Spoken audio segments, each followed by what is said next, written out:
You did not stop caring in one moment. It did not happen like a switch turning off. It happened slowly, in small ways. You stopped explaining so much.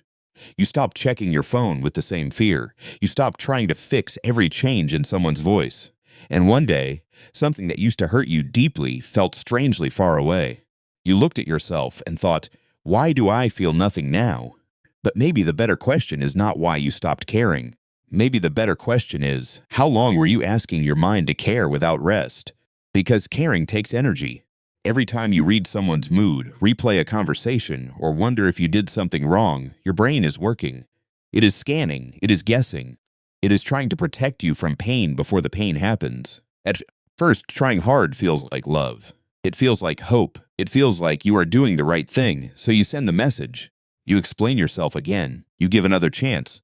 You stay patient. You forgive too quickly. You tell yourself, maybe this time they will understand. And sometimes, they do understand for a little while. That little moment keeps you going. This is one reason people keep trying for so long. The brain is very sensitive to rewards that come only sometimes. If someone is warm one day and cold the next, your mind starts paying close attention. It thinks, maybe I can get the warm version back. This is how a relationship, a job, a goal, or even a dream can start to feel like a slot machine. You pull the lever with effort. Sometimes you get care. Sometimes you get silence. Sometimes you get respect. Sometimes you get confusion. And because the reward is not steady, your brain starts chasing it even harder. This is not because you are weak. It is because the brain hates uncertainty. A clear no hurts, but the mind can understand it. A clear yes feels safe, but a maybe can trap you for a long time. Maybe they care. Maybe they do not. Maybe if you become calmer, kinder, smarter, more patient, everything will finally feel okay, so you keep trying.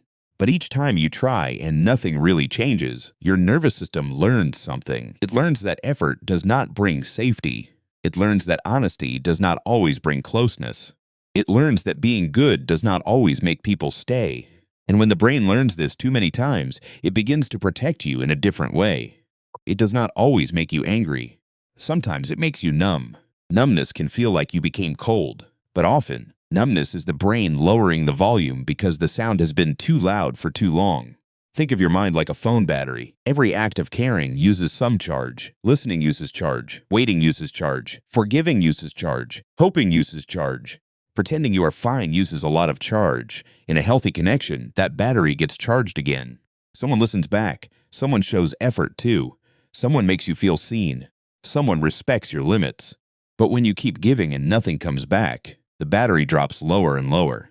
At 10%, the phone does not care about extra apps. It only cares about staying alive. Your brain is similar. When your emotional energy gets too low, your mind stops spending power on things that feel unsafe. It pulls back attention. It lowers hope. It reduces feeling. Not because you are broken, because your system is trying to survive the cost. This is why the change can feel so sudden. People may say, you changed.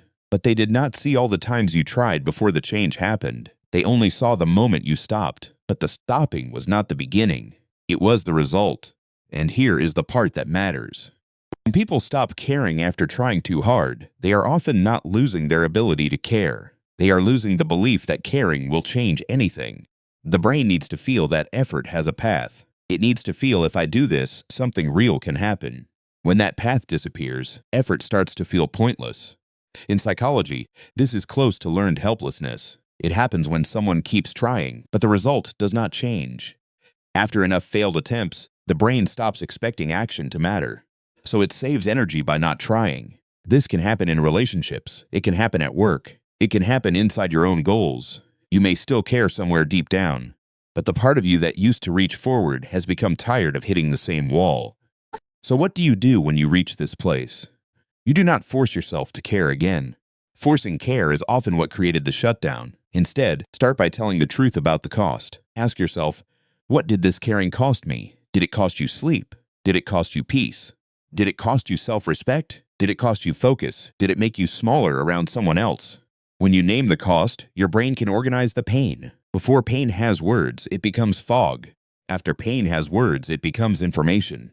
Instead of saying, I am just tired of everyone, you might say, I kept being available for people who were not available for me. The second step is to separate caring from chasing. Caring means you value something. Seeing means you are trying to force it to value you back. These two can feel the same when you are afraid of losing someone. But in the brain, they are different. Caring can feel calm. Chasing feels urgent. Chasing makes the body tight. It makes you check, repeat, explain, and overthink. So when you feel that panic to do more, pause and ask, am I showing love or am I trying to control the outcome? This question gives your thinking brain time to come back online. You can send one honest message, but if you send 5 more because silence feels scary, you may be trying to escape fear. The third step is to rebuild effort in small, safe ways. After emotional burnout, big effort can scare the brain because your system connects effort with pain. So do not begin with a huge life change. Begin with one small action that does not betray you. Clean one corner of your room. Walk for 10 minutes. Reply to one person you trust. Work on one task and stop before resentment starts. This works because the brain learns through repeated safe experiences. You are teaching it. Effort does not always mean losing myself. The fourth step is to watch patterns, not promises. When you have tried too hard for too long, you may have been living on potential.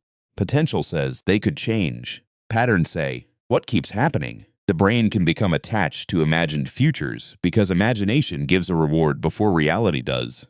You picture the apology. You picture the success. For a moment, the brain feels hope.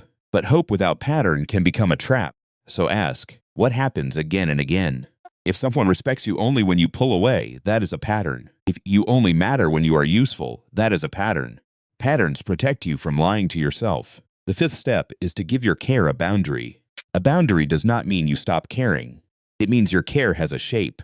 Without a boundary, care becomes a flood. It goes everywhere. It drains everything. With a boundary, care becomes a river. It moves, but it has edges.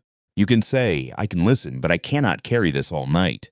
You can say, I can try, but I will not beg. You can say, I can love you, but I will not disappear to keep you comfortable. This helps your nervous system feel safe because safety needs limits. And maybe this is the real change. You are not learning how to care less. You are learning how to care without abandoning yourself. For a long time, you may have treated your energy like it had no end.